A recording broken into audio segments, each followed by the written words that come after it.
Just like Andy was happy with our proposal for his Word training, Brookfield was also impressed with our service and our pricing for their QuickBooks implementation.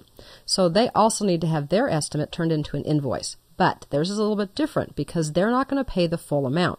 Since this is a big project, and it's also going to take about a month or so to complete, we need to convert their estimate into a progressive invoice.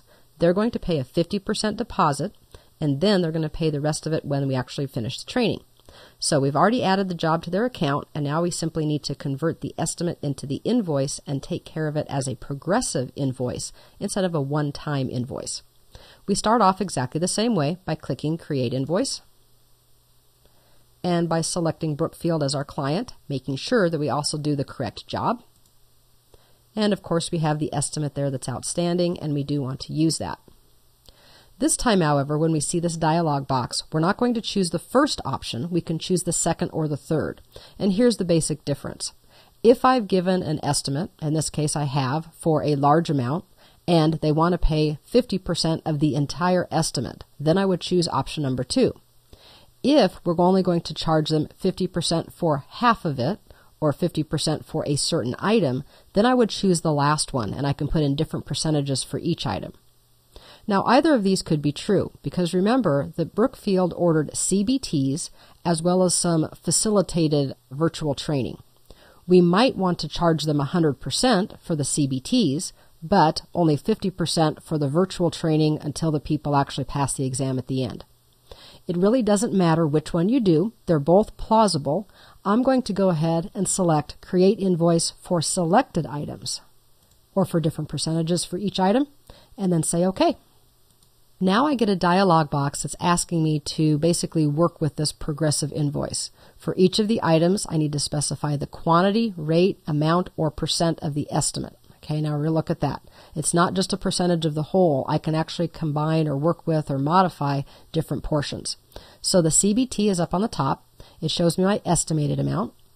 It shows me my prior amount. And then it shows the amount that I want to work with. Before we get too much further, we also need to notice that Show Quantity and Rate is available. I can turn that on and off. And Show Percentage is available. I can turn that on and off. Percentages show me the current percent and the total percent. I think we'll go ahead and work with Show Percentages. So for the CBT, I'm going to click for my total percent and type in 100. When I do that, I can see that it's going to do 100% of the total for CBTs, which is what I want to do. It also is nice enough to remind me that I don't have sufficient quantity on hand to sell this item. So when we set up our inventory, I believe we had maybe 8 or 10 CBTs. I don't remember, but the good news is I don't have to remember because the software is remembering for me. I'm going to say OK, and then I'm reminding myself that I'm going to have to go in and make a little order before I can fulfill this order for my client.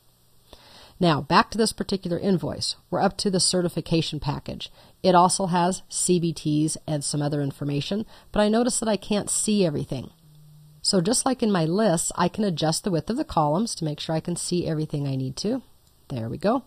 And now I can see the CBT versus the certification prep versus the voucher.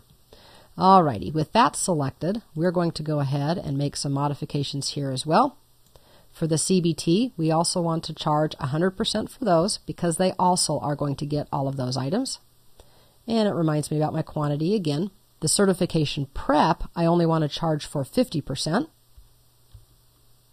And the vouchers, I'm not going to charge them anything yet. The vouchers are part of the end of the program, and because I just don't want to charge them yet for everything, I'm going to leave that at 0.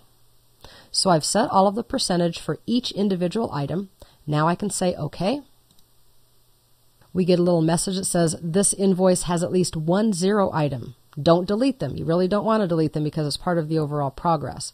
If you wish not to print these, you can go ahead and change that in your preferences. Remember where it said, do you want to print 0 items? Well, we're not going to fix that now because I want to show that even though we're not charging for any of those vouchers at the moment, the vouchers are part of their sales. Just makes them feel comfortable because they see everything, but we're only charging for certain things. 100% for the CBTs, half for the training, nothing for the vouchers at this point. That really is all there is to it. It's just kind of a little extra middle step. Everything about the invoice is exactly the same. I'm going to go to the bottom now and click Save and Close.